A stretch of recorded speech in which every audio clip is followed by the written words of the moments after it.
bơ resort tương xế còn ở hiện tại thì hãy bơ đấy nhưng mà mình បងប្អូនខ្ញុំ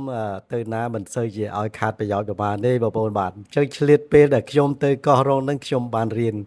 នៅវិធីធ្វើម្ហូបមួយបងប្អូនបាទអញ្ចឹងវិធីធ្វើម្ហូបអីទៅសូមអញ្ជើញមើលទាំងអស់គ្នាបាទ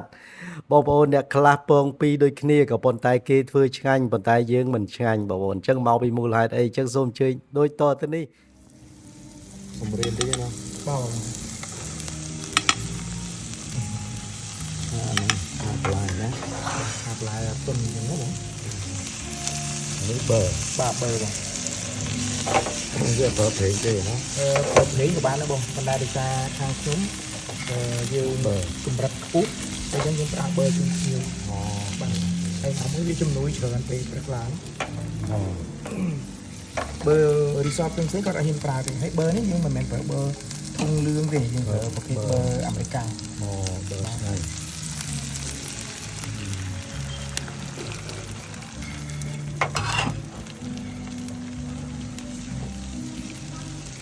cô đổi nè bà dân cô về shop giống vô sụp hộ thì sao giống là bà sao mấy chuyên chập đàn chiên như cái chùi cô shop của chân đó vừa hiện trên này thì nó bà một bên này tới tới một đồng bạc này bà dương vừa tam tiếng mau vừa ít rồi xa dương rồi không chạy cái bà hai viên ở đang từ hàng thiệp này là bài này tốn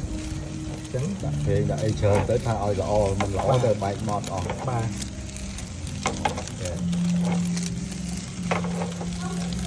hay ôm lái bởi bóng chiên vô hôm đôi in nhập thật lắm cua chặt cùng cho anh phết cho anh phết chứ ngon protein một miếng này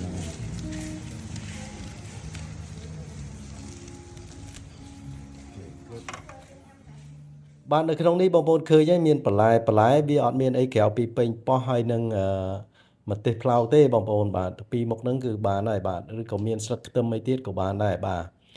ហើយយើងមានសាច់ទៀតបាទគេមានសាច់មានហែមមានអីចឹងបងប្អូនចង់ដាក់ក៏បានបាច់ក៏បានបាទហើយមានឈីសទៀតហ្នឹងករណីលើកលែងដាក់ក៏បានបាច់ក៏បានដែរ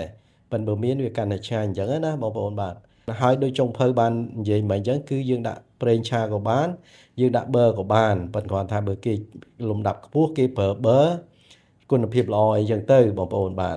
ចំណុចសំខាន់នៅក្នុងការធ្វើអូម៉ាឡេតនេះគឺលបាយពងបងប្អូនបាទគឺពងទាបងប្អូនគោះ2គ្រាប់ឬ3គ្រាប់តាមការចូលចិត្តមកបងប្អូនត្រូវលាយជាមួយទឹកដោះគោស្រស់បងប្អូនបាទលាយទឹកដោះគោស្រស់មកមើលទៅកុំឲ្យវាខាប់ពេកកុំឲ្យវារាវពេកបងប្អូនអញ្ចឹងកាលណាលបាយត្រូវគឺយើងធ្វើត្រូវហើយបងប្អូនបាទវាអត់បែកម៉ត់ដូចយើងធ្លាប់ធ្វើមុនទេដោយសារយើងអត់ដឹងអញ្ចឹងណា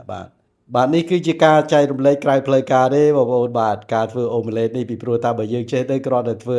សម្រាប់អាហារពេលព្រឹករបស់យើងដែរបាទហើយជំនាញរបស់ខ្ញុំគឺតែបាទគឺឆុងតែបៃតងតែអ៊ូឡុងបងប្អូន